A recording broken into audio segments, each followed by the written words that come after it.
하나님은 오늘도 저와 여러분의 삶을 복되게 하고 계신 줄 믿습니다. 영원한 복이 저와 여러분을 위해서 준비되어 있습니다.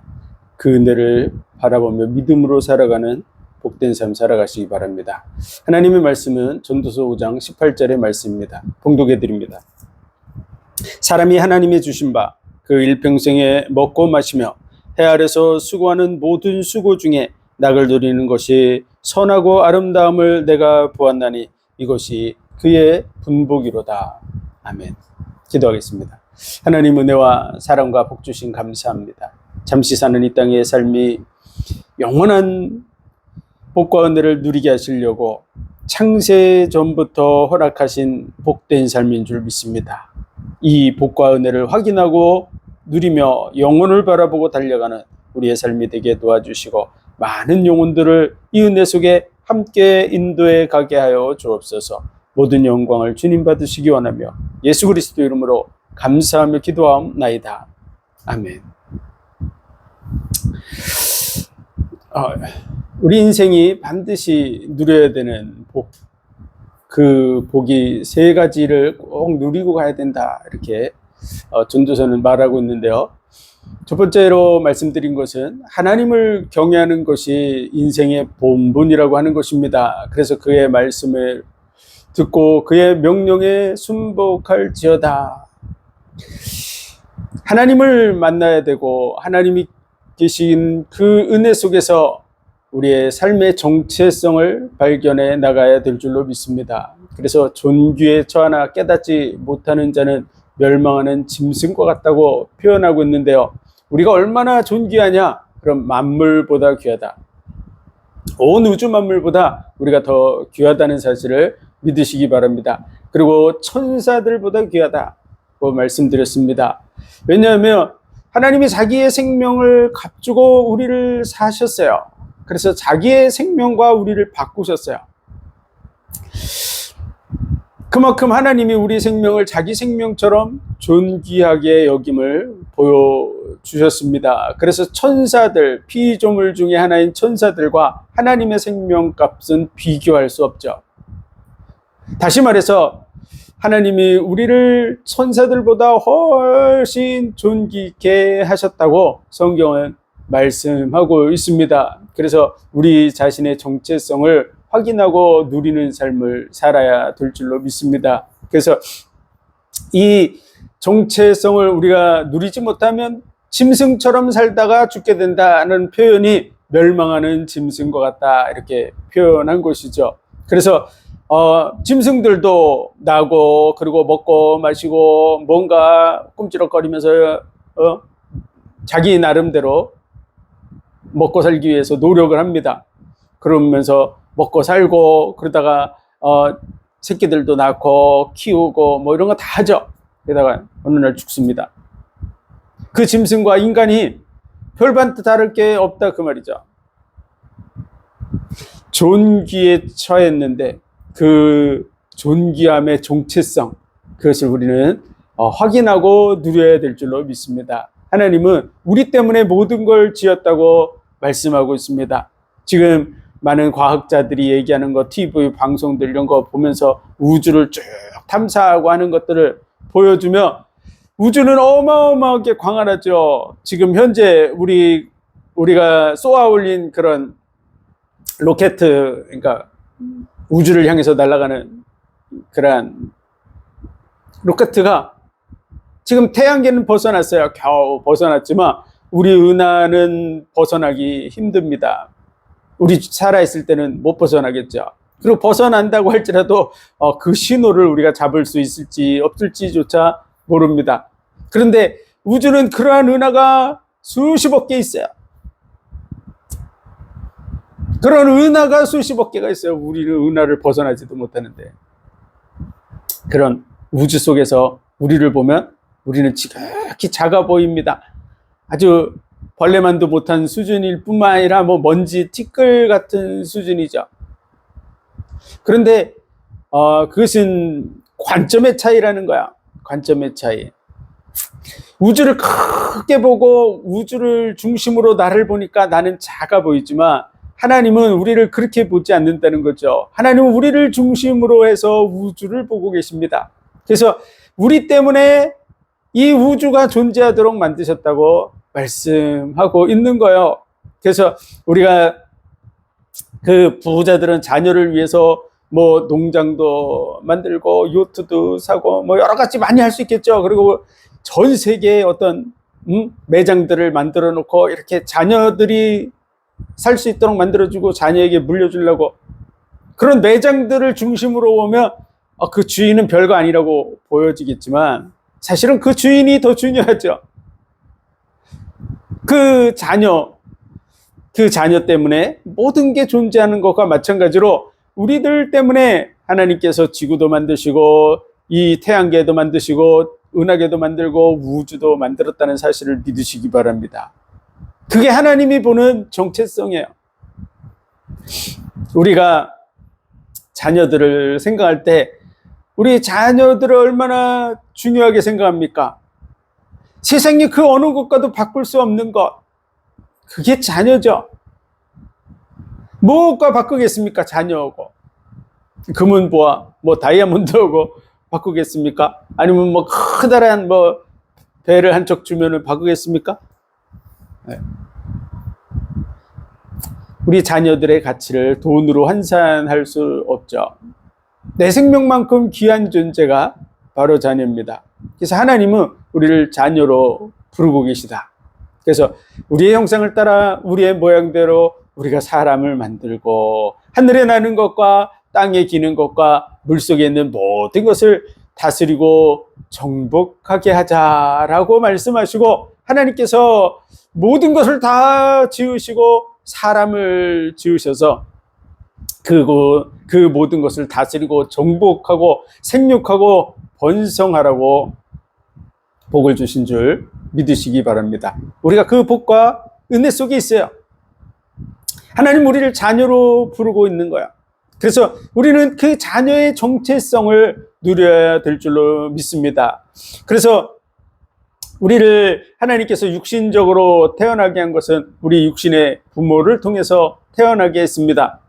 이 일은 우리로 하나님의 마음을 이해하게 하려고 이 은혜를 허락하신 줄 믿으시기 바랍니다. 마태복음 22장에서 사두개인들이 예수님을 찾아와서 예수님을 시험했어요.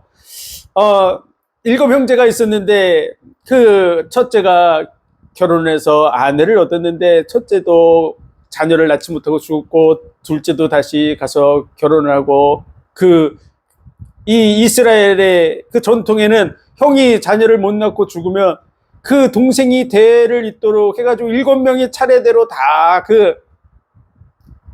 그 아내와 동침했는데 다 죽고 난 후에 천국에 가면은 누구의 아내가 됩니까? 라고 물은 거죠. 이 7명이 다 그 한 여인을 통해서 동침을 하고 자녀를 낳으려고 했었는데 이게 안 된 상황에서 누구의 아내라고 해야 되겠습니까? 이것은 아마도 그 당시 바리새인, 서기관, 율법사, 제사장들 무리가 있었는데 이 사두개인들은 부활이 없다. 왜 그런 줄 아냐? 라고 해서 자기네 나름대로 논리를 세워서 아무도 반박하지 못하고 있는 그러한 난제. 바리새인들은 부활을 인정하는 사람들인데 이 사두개인들의 이 질문에 대답을 못하는 그런 난제였을 겁니다. 그런데 예수님에게 다가와서 여전히 그 질문을 한 거죠. 그랬을 때 예수님께서 네가 하나님에 대해서 또 하나님의 나라에 대해서 오해했다고. 그래서 하나님의 나라에서는 시집가고 장가가는 것이 없고 천사들과 같다고 설명을 해줍니다. 사두개인들은 이 영적 사실을 몰랐던 것이죠. 죽고 난 다음에 이제 우리가 부활하고 나면은 그곳에서 누구의 아내로 또 살 거라고 생각하고 누구의 남편으로 살 거라고 생각하는 것이죠. 근데 그게 아니고 우리가 부활 시에는 시집가고 장가가는 것이 없다고 하는 것입니다. 자녀를 낳고 죽는 것도 존재하지 않죠. 죽는 건 없는데 낳는 것만 계속 있을 수는 없잖아요. 시집가고 장가가는 것도 없고 자녀를 낳는 것도 없어요. 다시 말해서 완전한 하나님의 은혜 속에서 영생 복락을 누리는 완전 존재로서의 삶을 살아가게 되는 것이 천국 생활입니다. 그래서 이 땅에 시집가고 장가가는 것, 그리고 자녀를 낳고 양육하는 것, 이런 모든 것은 하나님이 우리를 자녀로서 사랑하시는 그 중심, 아가페 사랑으로 사랑하시는 그 사랑을 우리로 직접 경험하고 맛보고 체험하게 하나님 허용하고 있다는 사실을 믿으시기 바랍니다. 그래서 아담을 지으시고 그가 독초하는 것이 좋지 못하다고 말씀하시고 하와를 지어주십니다. 그런데 그가 독초하는 것이 좋지 못하다고 생각하는 것은 하나님이 말씀하시는 거예요. 아담이 그렇게 얘기하고 있는 게 아니에요. 하나님의 마음에서 혼자 있는 게 좋지 못하다. 그래서 하와를 지어주셔서 배필이 되게 하시는 것이죠. 그리고 그 배필을 통해서 자녀를 낳게 하셔서 자녀가 무엇인지를 우리 그 아담으로 하여금 경험하게 하고 있듯이 우리도 마찬가지로 그 자녀를 낳음으로 인해서 우리가 생각할 때 부모가 되어보지 못하면 자식의 소중함을 느끼는 마음이 완전히 다릅니다. 우리는 자녀일 때 부모님이 날 정말 이렇게 사랑할까? 라고 하는 부분이 상상 속에나 있는 거죠. 그래, 우리 부모님은 이 정도로 나를 사랑하겠지라는 생각을 하는 것이죠. 그건 다 이론입니다. 자기 머릿속에서 생각하는 거죠. 경험으로 하는 게 아니라. 그러나 막상 자녀를 잉태하고 자녀를 출산하고 키워보며 시간이 지날수록 그 자녀가 정말 소중해집니다. 내 몸의 일부처럼 정말 그의 아픔이 나의 아픔이 됩니다. 그가 죽어야 되는데 내가 대신 죽어서 살릴 수 있으면 대신 죽을 만큼의 우리의 사랑이 우리 속에서 움직이는 것을 느낄 수가 있습니다. 그것이 부모의 사랑입니다. 그걸 부모가 되어보지 못한 자식이 어떻게 그 마음의 중심을 다 헤아려 알겠습니까? 부모가 될 때 그때서야 그걸 느끼는 거야. 정말 사실적으로 느끼는 거야. 하나님이 말씀하시는 그 마음이 우리 마음속에 느껴져야 될 줄로 믿습니다. 그래서 우리를 얼마큼 사랑하냐? 그러면요, 만물을 다 줄 만큼 그 정도가 아니고 자기의 생명도 아까운 것으로 여기지 않고 내어주신 줄 믿으시기 바랍니다. 자기의 생명도 아낌없이 내어줄 만큼 우리를 사랑하시는 거예요.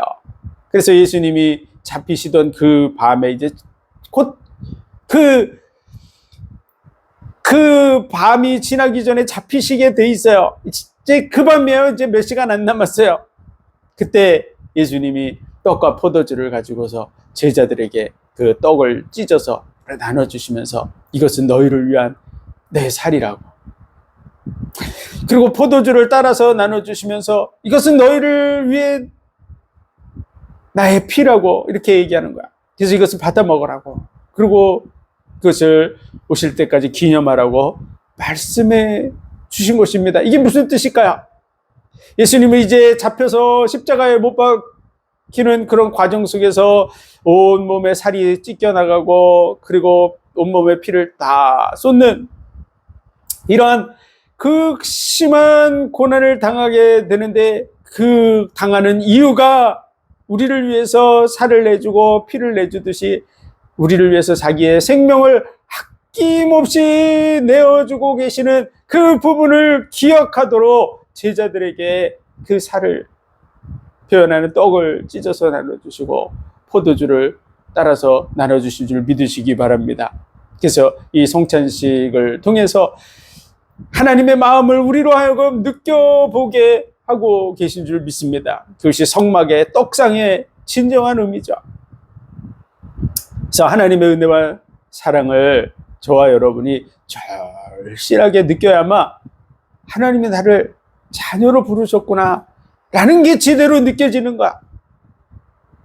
그래서 정말 그 자녀의 복과 은혜를 끊임없이 확인하고 되새김질할 때 우리의 마음이 하나님의 사랑에 부합해서 화답하는 그런 자리로 나아갈 수 있습니다. 꼭 자녀들이 부모의 마음을 100% 이해하지 못하지만, 그러나 부모가 자신을 위해서 희생하고 헌신했던 일들, 그런 부분을 기억하고 늘 서로 자녀들끼리 나누고 그러면 어떻게 됩니까?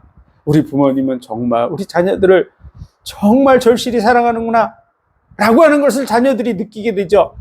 하나님, 그 부모들의 희생을 그냥 다 잊어버리면 그 희생했던 부분들을 기억하지 않으면 어느 날 조금만 문제가 있어도 부모를 원망하고, 부모님이 내게 해준 게 뭐가 있어요? 뭐 이런 식으로 하게 됩니다. 아마 우리도 그런 경험이 있는지 모르겠지만요. 자녀일 때는 다 몰라요. 그러나 부모의 어떤 희생, 예를 들어서 자기를 살리기 위해서 물에 빠졌는데 건지러 와가지고 뭐 본인이 물을 뭐 가득 먹고 뭐 몇 달 동안 고생을 했다든지 뭐 이런 일들이 있었다 그러면, 그런 일을 자꾸 이렇게 그때 우리 아버지가 날 살리기 위해서 이렇게 하셨지 라는 생각을 자꾸 되새기면, 그럼 부모의 사랑을 절실하게 느낍니다. 그래, 자기 생명을 걸고 들어오셔서 날 살려주셨어, 아버지는 날 생명만큼 사랑하셔, 이렇게 하게 되죠. 그래서 하나님의 은혜와 사랑을 끊임없이 되새김질해야 우리가 그 마음을 10분지 1이라든지 이해할 수 있는 거야. 그래서 그분과 통하게 될 줄 믿으시기 바랍니다. 그래서 하나님이 우리를 존귀케 하셨다. 그런데 그 존귀의 표현이요, 로마서 8장에서는 우리를 영화롭게 하셨느니라 이렇게 표현하고 있습니다. 그것은요, 천사들보다 훨씬 귀한 존재로, 비교할 수 없는 존재로 우리를 영화롭게 했다고 하는 것입니다. 존귀 수준이 아니에요. 그냥 영화롭게 하셨어요. 그래서 이 사실을 누려야 될 줄로 믿습니다. 이 사실이 누려지는 사람이 두 번째 인생이 누려야 될 복을 누릴 수가 있는 것입니다. 물론 세 번째도 마찬가지죠. 이게 다 같이 연결되어져 있습니다. 그래서 이 첫 번째 복을 못 누리면 두 번째 복을 제대로 누릴 수 있을까요? 예를 들어서 한 장관이 있습니다. 근데 그 장관이 어느 날 자기 임무를 부여받아서 차를 타고 가다가 교통사고가 나가지고 기억 상실증에 걸렸어요. 딱 다시 건강해져서 퇴원하고 나서 보니까 자기가 누군지, 뭔 일을 하려고 지금 가고 있는지, 그런 자기 자신이 누군지도 몰라요. 뭘 하려고 지금 했다가 교통사고 났는지도 모르는 사람이 자기의 임무를 완수할 수 있다. 이게 말이 안 되죠. 자기가 누군지도 모르고 뭘 하러 갔다가 이런 사고가 났는지도 모르는데 임무를 완수할 수 있습니까? 자기가 해야 될 일을 제대로 한다. 이게 불가능하죠. 그래서 첫 번째, 자기의 정체성을 알아야 돼요. 내가 누군지를 알아야 돼요. 그리고 그것만 누려도 여러분 행복하게 될 줄로 믿습니다. 내 만물보다. 그래서 사람이 일평생 살아가는 그 삶 속에 먹고 마시는 중에, 이 표현이요, 매일 먹고 매일 마시고 하는 얘기잖아요. 그래서 일평생 살아가면서 매일 먹고 매일 마시면서 삶을 이어가는 속에서 그 삶 자체를 누리는 것이 되어지는 방법은 바로 자기의 정체성을 누리는 거야. 이 땅의 삶이 나를 위해서 준비하신 것이구나. 영원한 나라를 들어가게 하시기 위해서 여호와의 선하심을 맛보아 알게 하시려고 잠깐 이 길을 걷게 하고 있는 것이구나. 그래서 내가 주변의 많은 일들을 통해서 정말 선한 것이 무엇인지, 악한 것이 무엇인지, 영원한 것이 왜 중요한 것인지, 이런 부분들을 깨닫게 하려고 지금 모든 것들이 준비된 삶을 살아가고 있구나. 이 삶을 위해서 하나님께서 직접 오셔서 나를 위해서 생명을 내어주셨구나. 이런 자기의 가치와 정체성이 누려지면 삶 자체가 복된 줄 믿으시기 바랍니다. 집에 있어도 행복하고, 길을 걸어가도 행복하고, 또 일을 해도 행복하고, 무엇을 하든지 그 안에서 영혼 속에서의 삶을 이어져 가고 있는 것이죠. 그래서 첫 번째 복을 누리는 것이 복되고요. 그 자체만으로도 행복할 수 있습니다. 그리고 이 첫 번째 복을 진정으로 누려야 두 번째 복을 제대로 누릴 수가 있는 것이죠. 그것이 오늘 말씀에 수고하는 중에 낙을 누리는 것이 그의 분복이라고 얘기하는 것이죠. 우리 주변에 많은 도구들이 있는데 어떤 것은 아주 복잡하고 값도 비싸고 그런 도구들도 가치가 당연히 있죠. 그래서 자동차, 그럼 뭐 한 1,000만 원 한다고. 뭐 어디 소달구지도 1,000만 원 할 수 있지만, 어쨌든, 우리가 타고 다니는 자동차, 조그만 것도 한 1,000만 원 하죠. 뭐 한 5,000만 원 한다. 그 가치가 있어요. 그리고 그 가치만큼 또 기능을 해요. 이렇게. 그렇죠? 제 기능을 다 할 때 그 차로서의 제대로 된 가치를 누리게 되는 것입니다.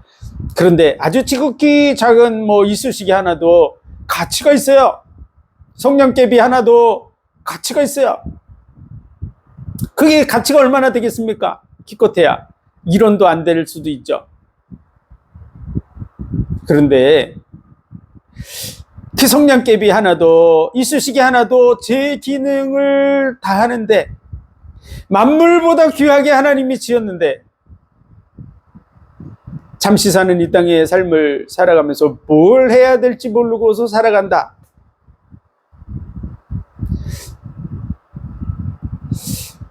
우리 자신에게 대해서 하나님이 부여하신 가치가 있어요. 일평생에 우리가 할 수 있는 일들이 있어요.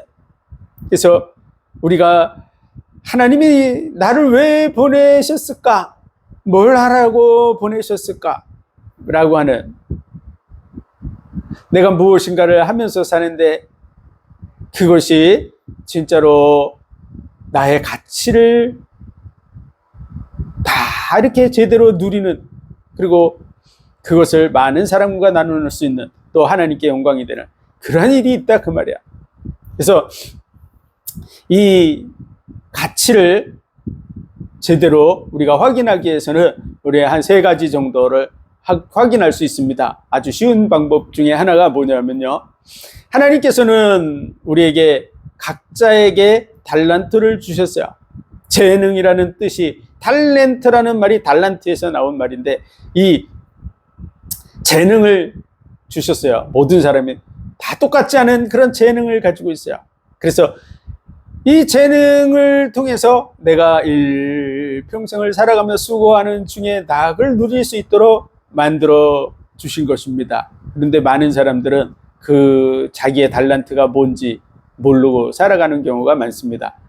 그 이유 중에 하나는요, 사실 달란트를 한 달란트만 딱 줘요. 한 가지만 딱 주면은 확인하기가 좋은데요, 대부분 한 40-50가지 이상의 달란트를 주셨어요. 그러다 보니까 뭐가 제대로 된, 내가 정말 내 평생 해야 될 달란트가 뭔지를 이게 발견하지 못하고 살아가는 거야. 한 가지 달란트 있어. 그 닉 부이치치라고 하는 사람을 혹시 아시나 모르겠는데요. 아시는 분은 잘 아실 줄 믿습니다.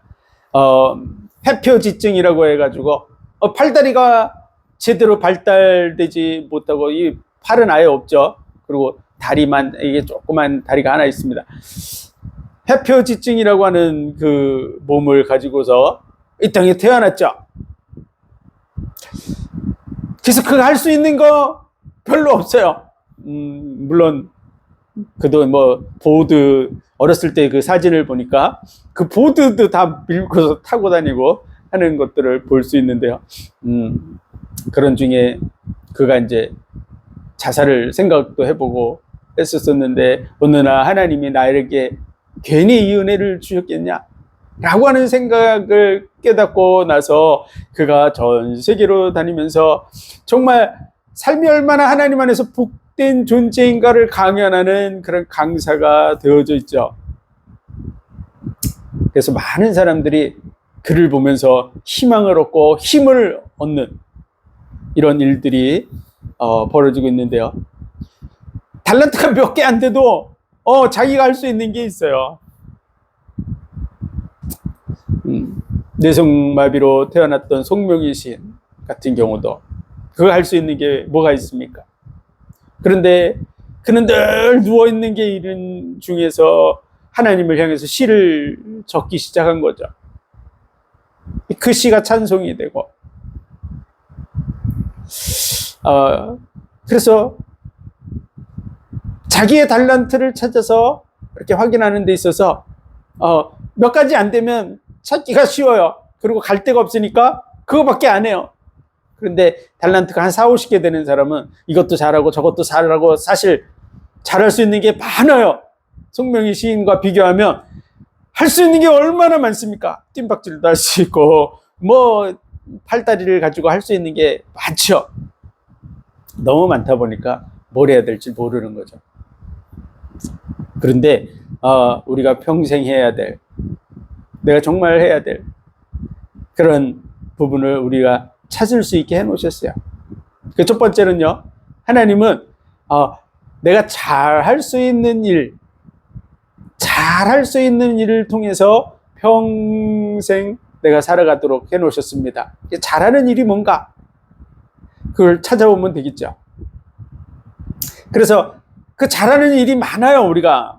근데 진짜 잘하는 일이 있어요. 이걸 자기 나름대로 이렇게 체크해 보면 됩니다. 근데 머릿속으로만 하면 거의 발견 안 됩니다. 이게 적어봐야 돼요. 적어봐야 돼요.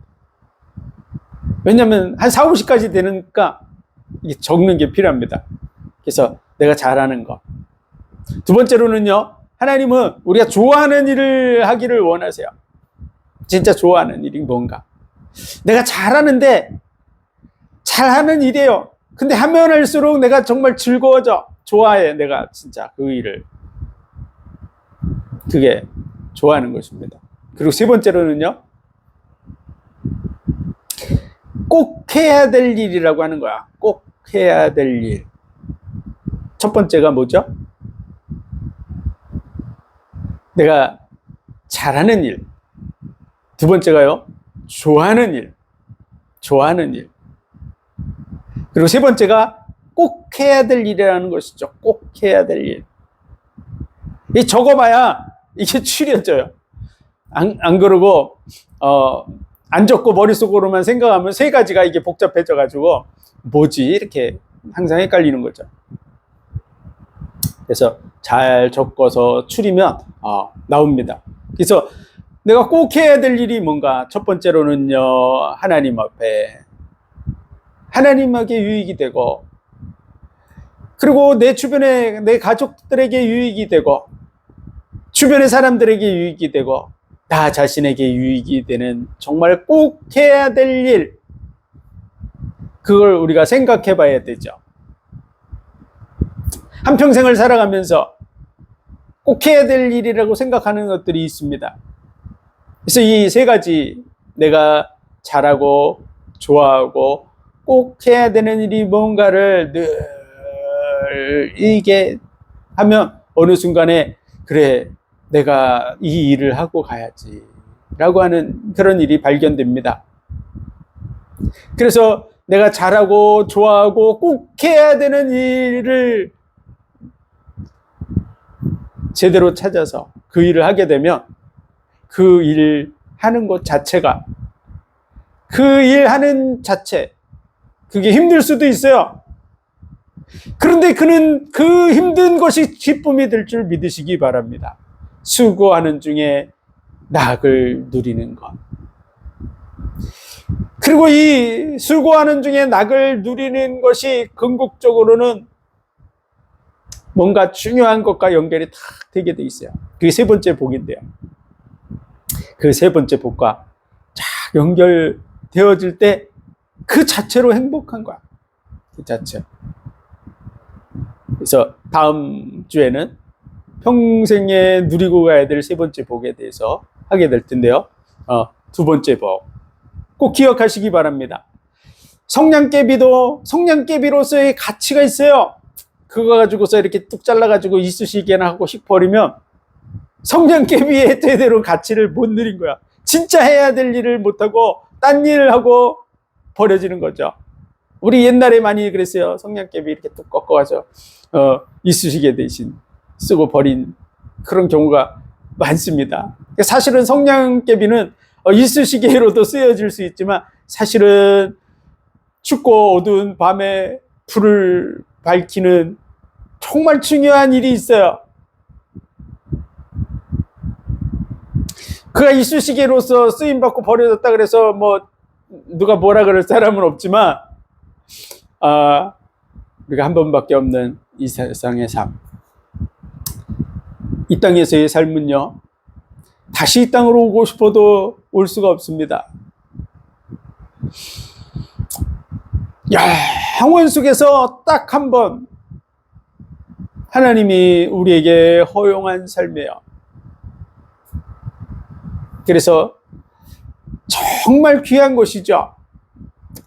내가 연약하기 때문에 느껴볼 수 있는 많은 일들이 있을 뿐만 아니라 내가 연약한 중에서 정말 우리 주변의 사람들을 위해서, 사랑하는 가족들을 위해서, 하나님을 위해서 내가 눈물도 흘려보고 땀도 흘리고 피도 흘리고 내가 수고할 수 있는, 정말 희생하고 헌신하고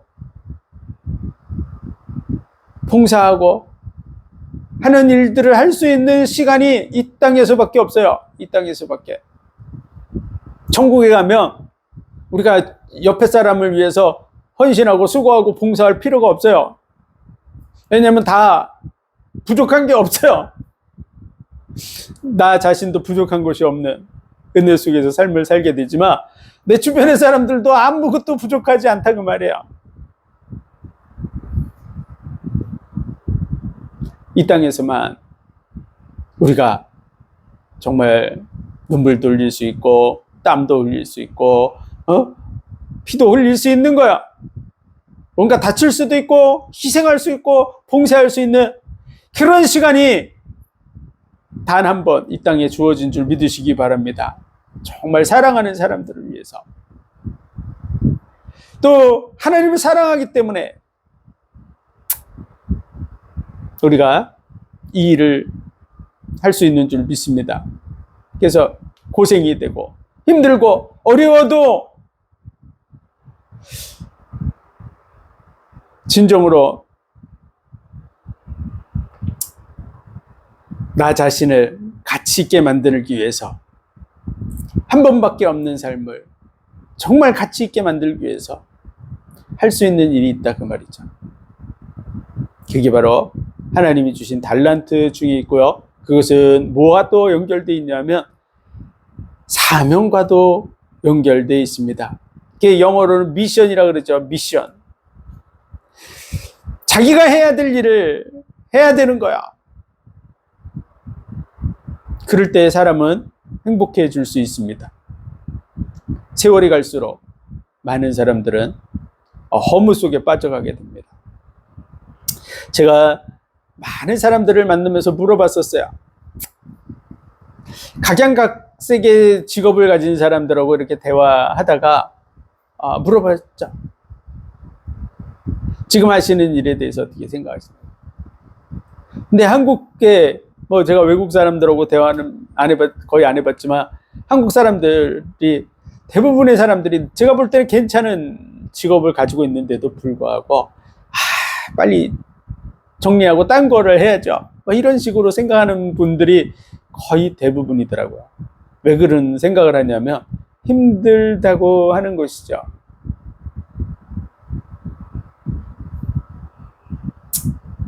자신이 해야 될 일이 아니라고 생각하고 있는 거야. 그 사람은 열심히 일하지만 사실은 그 일 자체가 즐거워서 하는 게 아닌 게 확실합니다. 그 일을 즐겁게 즐길 수 있는 그런 중심이 되기 위해서 내가 왜 이 일을 해야 되는지의 이유를 알고 그 일을 시작하고 그 일을 추진해 나가는 그런 사람이 되어야 될 줄로 믿습니다. 그래서 안 그러면요, 세월 갈수록 허무해지고, 그리고요, 내가 평생 해야 될 일, 내 가치를 누리는 그 일, 정말 내가 정말 잘하고 좋아하고 꼭 해야 될 일이라고 생각한 하나님 앞에서, 또 가족들 앞에서, 나 자신 앞에서 내가 꼭 해야 될 일이라고 생각하는 그 일을 발견하면요, 나이가 들어도 그 일을 계속합니다. 환란이 닥치고 문제가 닥쳐도 그 일을 지속해 나가게 됩니다. 언제까지 하게 될까요? 내가 아무것도 할 수 없는 그 순간이 이르기까지 그 일을 하다가 가는 거예요. 그게 수고하는 중에 낙을 누리는 것, 그것이 하나님이 주신 복이라고 얘기하는 거야. 여러분, 한평생 영혼과 맞먹을 정도로 딱 한 번밖에 없는 이상의 이 땅의 삶, 만물보다 귀하게 만들어준 이 땅의 삶, 이 땅의 삶 속에서 영혼 속에서 되돌아볼 만한 자기의 가치를 누리는 그러한 일을 찾아서 그것을 향해서 추진해 나가는 저와 여러분이 되시기를 바랍니다. 그 일을 꼭 성공해야 되는 그런 부분은 없어요. 그것은 꼭 성공이라는 것을 향해서 가는 게 아니에요. 그 일 자체를 즐거워하고 누려 나가는 거야. 그런데 그렇게 하다 보면 시간이 지나면 그 자리에서 성공자가 되게 돼 있어요. 성공자가 안 돼도 사실은 전혀 상관없어요. 왜냐하면 그 자체가 즐거운 것이니까. 수고하는 중에 낙을 누리는 것이 하나님이 주신 분복이라고. 이 복을 누리시기 바랍니다. 나를 왜 이 세상에 보냈고 나에게 이런 달란트를 주셨을까? 이거 가지고 뭐 할까? 라고 하는 부분에 있어서 정확한 답을 나의 정체성 속에서, 정체성을 첫 번째로 누려야 돼요. 내가 얼마나 존귀한지를 누리는 속에서 그 은혜를 계속 깊이 누리다 보면 우리의 마음이 이렇게 됩니다.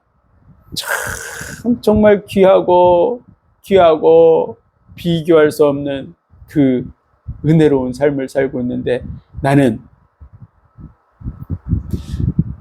나 자신과 또 내 가족과 이웃과 또 하나님을 위해서 내가 뭘 할까? 뭘 하면서 살아야 될까? 라는 생각을 하는 것이 정상입니다. 첫 번째를 정말 계속 묵상하면서 누려야 제대로 된 이 기도가 되어지고 이걸 찾아서 가게 돼 있어요.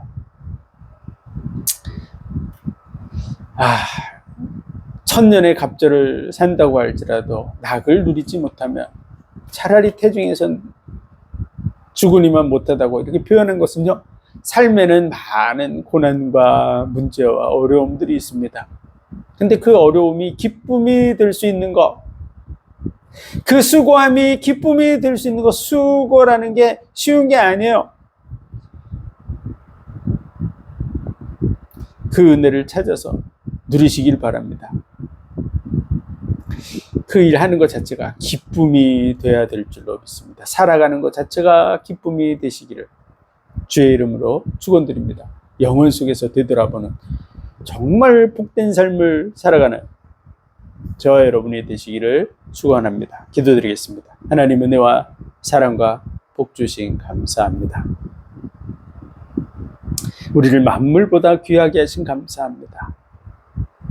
생명을 내어주시면서 값주고 사셔서 우리를 존귀케 하심을 감사합니다. 이 복을 누리게 도와주시고 또 정말 비교할 수 없는 은혜 속에서 삶을 허락하고 있는데 한 번밖에 없는 삶을 하나님을 위해서, 우리의 가족들을 위해서, 이웃들을 위해서, 나 자신을 위해서 꼭 해야 될 일이 있는 줄 믿습니다. 이 일을 찾아서 정말 생명이 다하는 그 순간까지 해나갈 수 있도록 은혜를 더하여 주옵소서. 그래서 정말 많은 사람들이 그 복과 은혜를 함께 누려갈 수 있도록 은혜를 더하여 주옵소서. 모든 영광을 주님 받으시기 원하며 예수 그리스도 이름으로 감사하며 기도하옵나이다. 아멘.